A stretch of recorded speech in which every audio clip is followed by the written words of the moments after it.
오늘의 본문 말씀은 민수기가 주제입니다.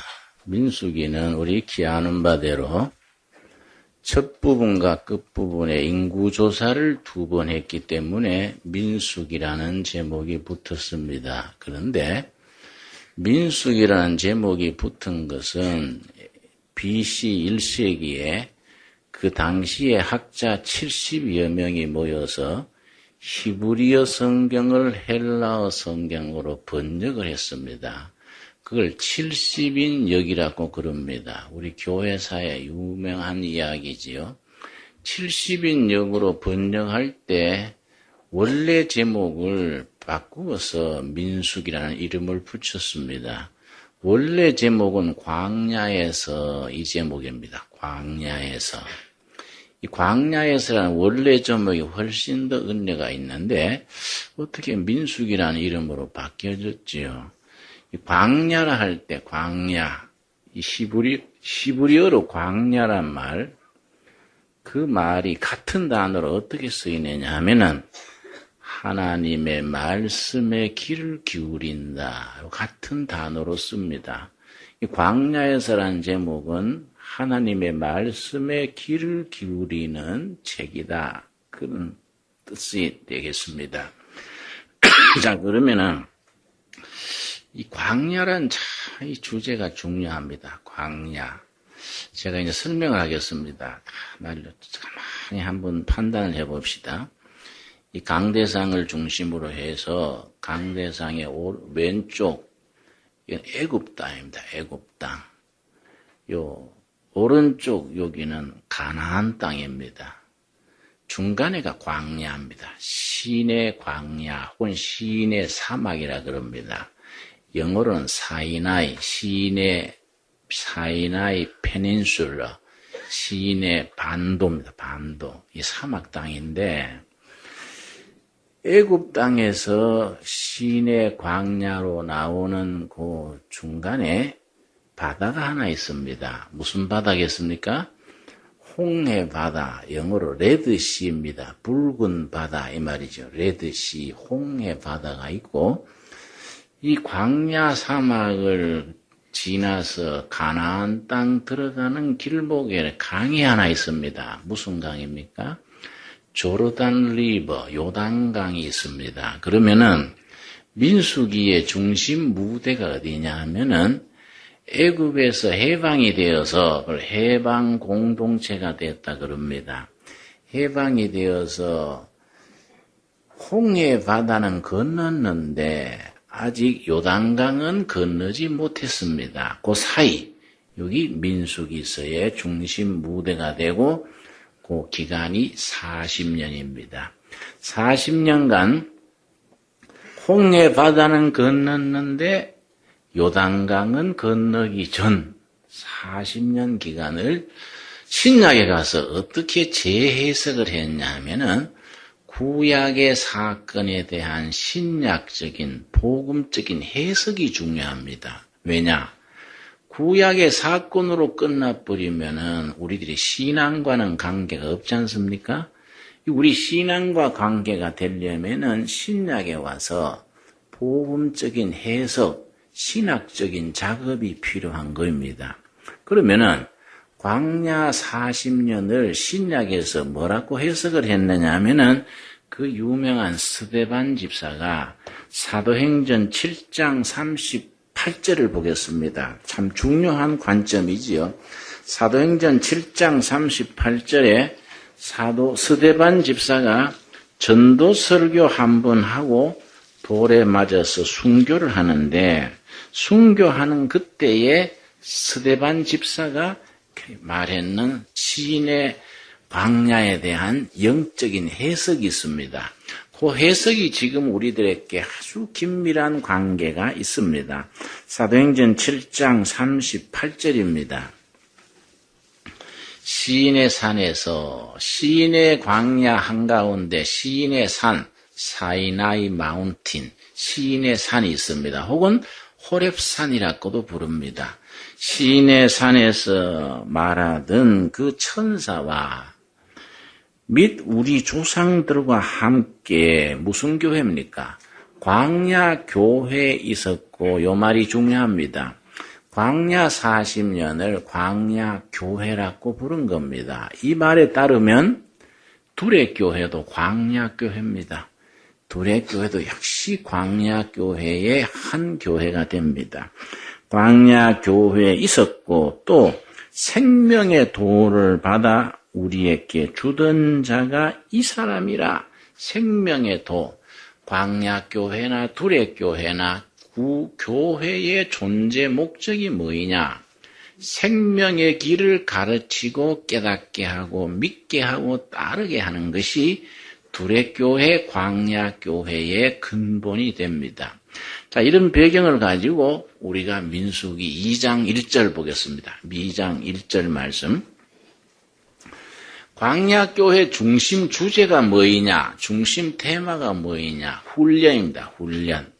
예나 지금이나 광야교회에서 훈련을 40년간 받아서 가나안 땅에 들어가는 겁니다. 지금 우리가 두레교회에서 훈련을 받아야 됩니다. 훈련이 없는 교회는 교회답지 못합니다. 훈련은 수고와 땀과 차지 대가를 치러야 됩니다. 해병대 훈련이 유명하지 않습니까? 특공대 훈련이 유명합니다. 훈련이 심한 만큼 좋은 군대가 되는 겁니다. 우리 두레교회 교인들도 광야교회 교인으로서 훈련이 필요합니다. 훈련 받는 데는 값을 치러야 됩니다. 훈련 없이 편하게 그냥 멋대로 신앙생활을 하면은 영적으로 발전을 하지를 못합니다. 우리나라가 해방된 뒤에 지금까지 1945년 이후에 지금까지 60년이 넘도록 나라가 엎치락 뒤치락 하지요. 이 자체가 훈련입니다. 정말 통일한국, 선진한국, 바람직한 민주사회로 가기 위한 훈련 과정이기 때문에 세속적으로 말하면은 우리나라 지금 어렵게 이렇게 헤매는 것도 훈련의 한 과정이다 생각을 하고 광야의 훈련이다 그래 생각을 하면 모든 것을 여유 있게 받아들일 수가 있습니다. 2장 1절입니다. 2장 1절. 여호와께서 모세와 아론에게 일러 가라사대. 2절이 중요하지. 우리 같이 읽겠습니다. 이스라엘 자손은 각각 그 기와 그 종족의 기호 곁에 진을 치되 회막을 사면으로 대하여 치라. 자, 홍해바다를 건너서 가나안 땅을 향해 가는데 무질서하게 막 앞서고 뒤서고 수십만 명이 막 이렇게 할 수는 없지 않습니까? 질서정연하게 자기 자리를 딱 지키고 나가는데 중심에 뭐 있었다 그랬습니까? 성막입니다. 성막. 영어로는 호리 텐트, 거룩한 천막 혹은 타버나클 그렇게 말합니다. 성막, 회막 이렇게 부릅니다. 회막이 중심에 있고 동서남북 12지파가 3지파씩 동서남북에 딱 자기 자리를 지키는데 그 자리를 지키는 순서를 민수기 2장에서 아주 체계적으로 말해줍니다. 먼저 3절입니다. 3절 말씀. 동방 해돋는 편에 해돋는 동쪽이 먼저 시작입니다. 해돋는 편에 진칠 자는 그 군대대로 어느 진입니까? 유다의 진. 유다 지파가 동쪽의 선두에 서고 유다의 지인기에 속한 자라. 유다 지파의 깃발이 있습니다. 깃발이 중요합니다.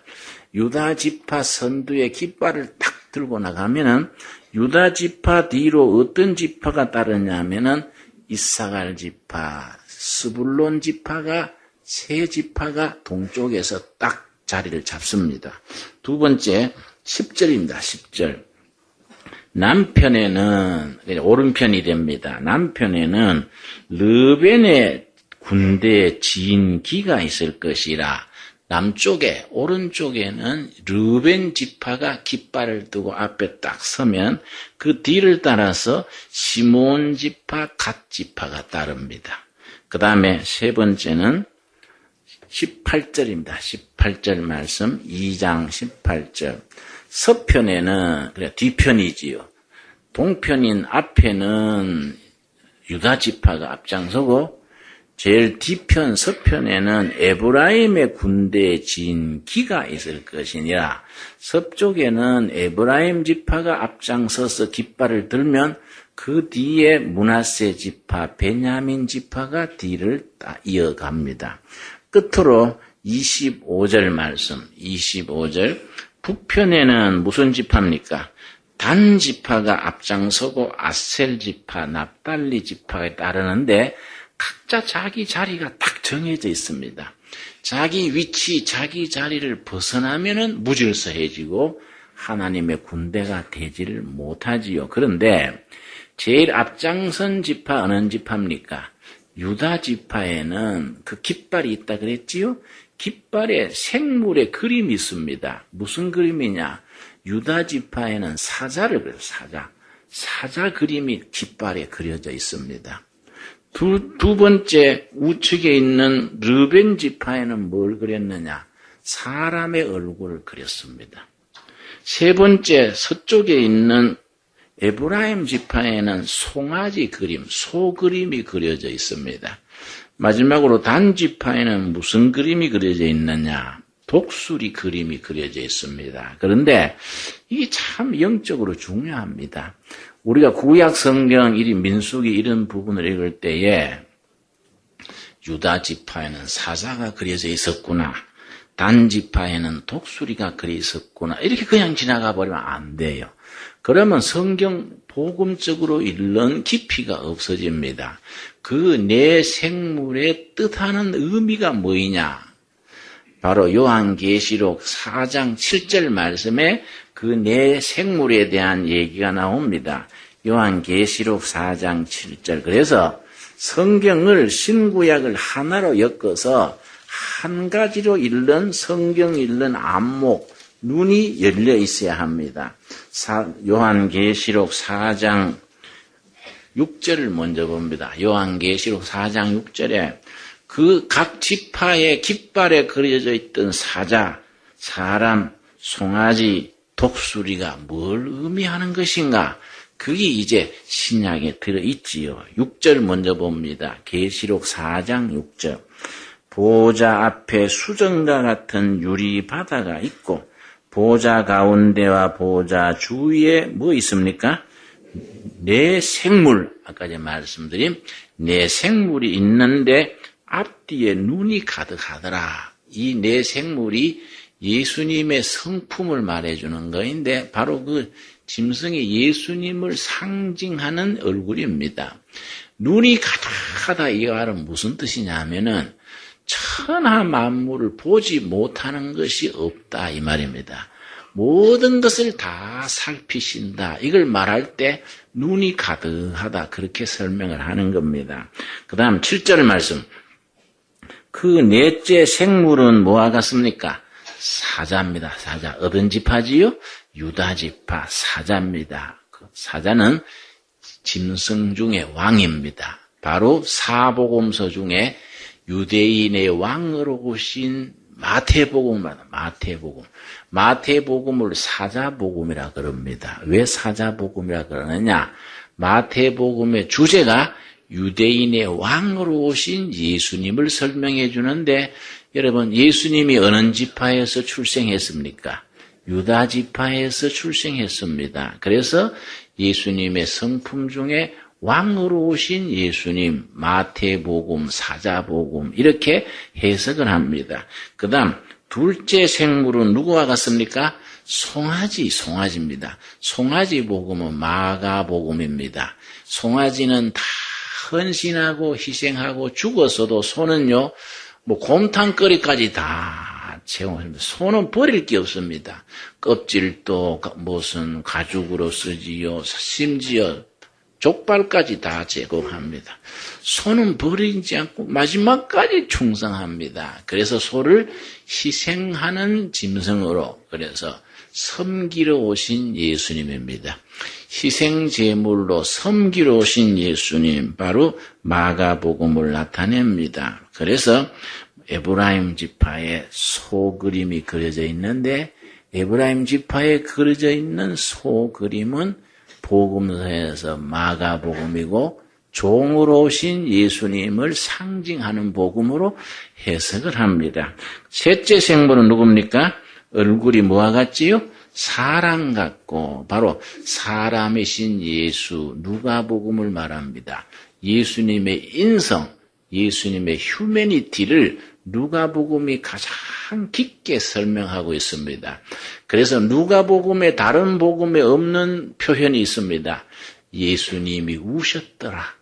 예수님이 가슴 아파하시고 민망히 여기시고 예수님의 인간성, 휴머니티가 누가복음에 가장 진하게 나타납니다. 인간이신 예수님이 누가복음이지요. 그 다음 네 번째 생물은 뭡니까? 그 넷째 생물은 날아가는 뭐이지요? 독수리 같은데 바로 요한복음입니다. 하늘을 나는 독수리지요. 그래서 하나님이신 그리스도입니다. 그래서 요한복음이 다른 복음하고는 질적으로 다릅니다. 요한복음에는요, 예수님의 출생 얘기도 없고 예수님의 인간적인 면은 싹 빠져버립니다. 이적 행하는 게 많고 아주 초월적인, 시작할 때부터 태초에 말씀이 계시니라 이래 나와버리지, 뭐 마리아께 출생했고 동방박사가 경배하고 이런 건 일체 없습니다. 하나님이신 그리스도 독수리 복음이 요한복음입니다. 그걸 우리가 새기면서 7절 같이 읽겠습니다. 요한계시록 4장 7절 한번 같이 읽겠습니다. 그 첫째 생물은 사자 같고 그 둘째 생물은 송아지 같고 그 셋째 생물은 얼굴이 사람 같고 그 넷째 생물은 날아가는 독수리 같은데, 자, 이렇게 이제 12지파가 성막을 중심으로 동서남북에 딱 포진해서 깃발을 앞세워 가는데, 그 성막의 중심에 있다는 것은 하나님 중심의 신앙을 말합니다. 성막이 모든 삶의 중심에 있습니다. 그래서 기독교 전통인 독일, 프랑스, 영국, 미국도 그렇습니다만은 여행해보면은 단번에 눈에 띄입니다. 어느 마을든지 마을 중심에 있는 건물이 뭐이겠습니까? 교회 아니면 성당입니다. 바로 구약의 전통의 성막이 가운데 있던 그 전통을 이어가는 겁니다. 성막이 중심에 있었듯이 성당이나 교회당이 중심에 있고 그 앞에 광장이 있고 한쪽에는 시청이 있습니다. 한쪽에는 우체국이 있습니다. 그리고 광장이 있습니다.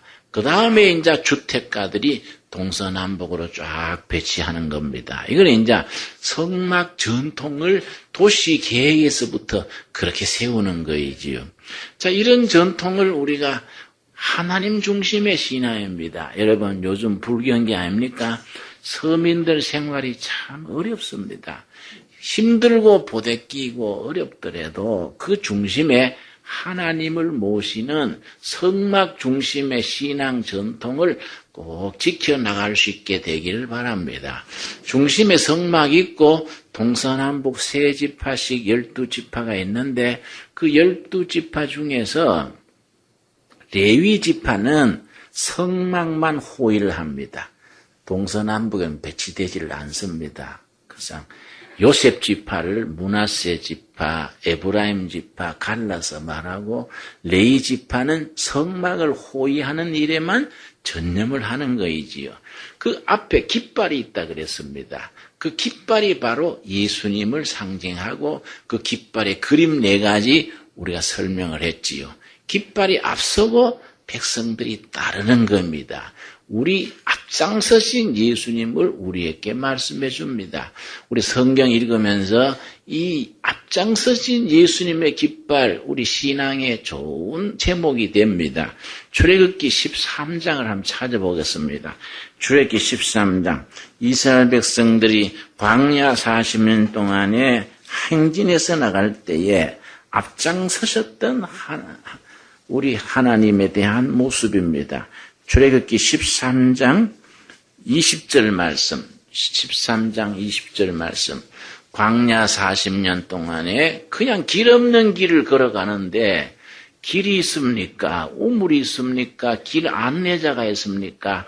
황량한 사막길을 그냥 가는데 어떻게 그냥 갔을까? 그 나침판이 있는 것도 아니고 요즘 자동차 타고 가면은 내비게이터가 있어가지고 잘 따라가면 되는데 그때는 아무것도 없습니다. 뭘 보고 나갔습니까? 20절 말씀 출애굽기 13장 20절입니다. 그들이 그곳 숲곳에서 발행하여 광야 끝 에담의 장막을 치니 여호와께서 그들 앞에 뭡니까? 행하사 여호와께서 앞장서서 인도하시는데 어떤 모습으로 인도하셨느냐? 낮에는 무슨 기둥이지요? 구름 기둥으로 그들의 길을 인도하시고 밤에는 무슨 기둥이지요? 불 기둥으로 그들에게 비치사 주야로 진행하게 하시니. 자, 22절 같이 읽겠습니다. 낮에는 구름 기둥, 밤에는 불 기둥이 백성 앞에서 떠나지 아니하니라. 구약 시대는 이런 구름 기둥, 불 기둥이 인도하셨는데 신약에 와면은 또 다른 모습이지요. 마가복음 10장을 찾겠습니다. 마가복음 10장에 보면은 신약에 오면은 구름 기둥, 불 기둥이 아니고 예수님이 앞장서셔서 제자들을 인도하십니다. 마가복음 10장 32절입니다. 자, 예수님께서 예루살렘에 2번 가셨는데 2번 다 6월절에 갔었습니다. 예수님은 변두리에서 일하셨습니다. 예수님이요 중앙 무대에서 활동하지 아니하시고 저 갈릴리 지방 변두리 중에 변두리에서 활약하시다가 예루살렘에는 딱 2번 가셨습니다.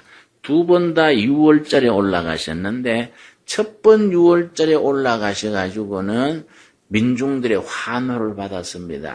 낙이 타고 들어가시는데 호산나 호산나 호산나란 말은 만만세 대왕 만세 만만세 그 뜻입니다. 호산나 호산나 하고 민중들의 환영받으며 가서 예루살렘 성전을 청소하셨습니다. 이 첫 번째입니다. 2번째 갈 때는 죽으러 갔습니다. 예루살렘의 6월절 어린 양으로 가서 죽으셨는데 지금 마가복음 10장에서는 2번째 갈 때입니다. 죽으러 갈 때입니다. 갈 때 벌써 소문이 났습니다. 예루살렘에 있는 예수님을 지지하는 사람들이 예수님의 제자들한테 소식을 전했습니다. 너희들 스승이 이번에 예루살렘 오시면 위험하다. 제사장 패거리가 전부 함정을 파놓고 지금 없앨라 한다. 이번에 오시는 거는 절제해라. 정보가 갔습니다. 제자들은 안 갔으면 하는 마음이 간절한 겁니다. 그걸 다 아시면서 예수님 어떻게 하시느냐. 32절 말씀. 예루살렘으로 올라가는 길에 예수께서 제자들 뭡니까? 앞에 서서 가시는데 예수님이 죽으러 가시는 길에 앞장서서 가시는 겁니다. 근데 저희가 놀라고 쫓는 자들은 두려워하더라. 예수님을 쫓아가는 제자들은요, 죽을 맛인 겁니다. 지금 이번에 가면은 다 당할 것이 틀림없는데 예수님이 앞장서서 가시니까 중간에 빠질 수도 없고 따라갈 수도 없고 어정쩡하게 무슨 그렇게 이상한 모양으로 따라가는 겁니다. 안 갔으면 하고 하는데 예수님이 앞장서 가시는 거예요. 이에 다시 12 제자를 데리시고 자기의 당할 일을 일러 가라사대 예수님이 죽으러 가시는 줄 알면서도 당하게 앞장서서 갈 수 있는 이유가 그다음 33절, 34절에 나옵니다. 34절 읽습니다. 보라, 우리가 예루살렘에 올라가노니 인자, 예수님의 별명이지요. 인자가 대제사장들과 서기관들에게 넘기움에 저희가 죽이기로 결단하고 이방인들에게 넘겨주겠고, 이방인 누구를 말합니까? 로마 군인들한테 넘겨준다 이 말이지요. 그들은 능욕하며 침뱉으며 채찍질하고 죽일 것이나 예수님의 제자들은 여기까지 보는 겁니다. 채찍질 당하고 침받음 당하고 죽는 것까지 생각하기 때문에 예수님의 제자들은 안 갔으면 하고 억지로 따라오는데 예수님은 고다음 보시면 고다음 뭐라 그랬습니까? 저는 3일 만에 살아나리라 하시니라. 고난의 3일, 십자가 3일 뒤에 부활의 새벽을 예수님은 바라보기 때문에 당당하게 가시는 겁니다, 여러분. 지금 또 우리가 살아가는 삶 속에 시련이 있고 연단이 있고 고통이 있을지라도 3일 만에 부활하신 예수님이 앞장서 계신다는 것을 믿어 흔들림 없으시기를 바랍니다. 이게 구약 성경의 이사야서에 보면요. 이사야서 45장 2절 보겠습니다.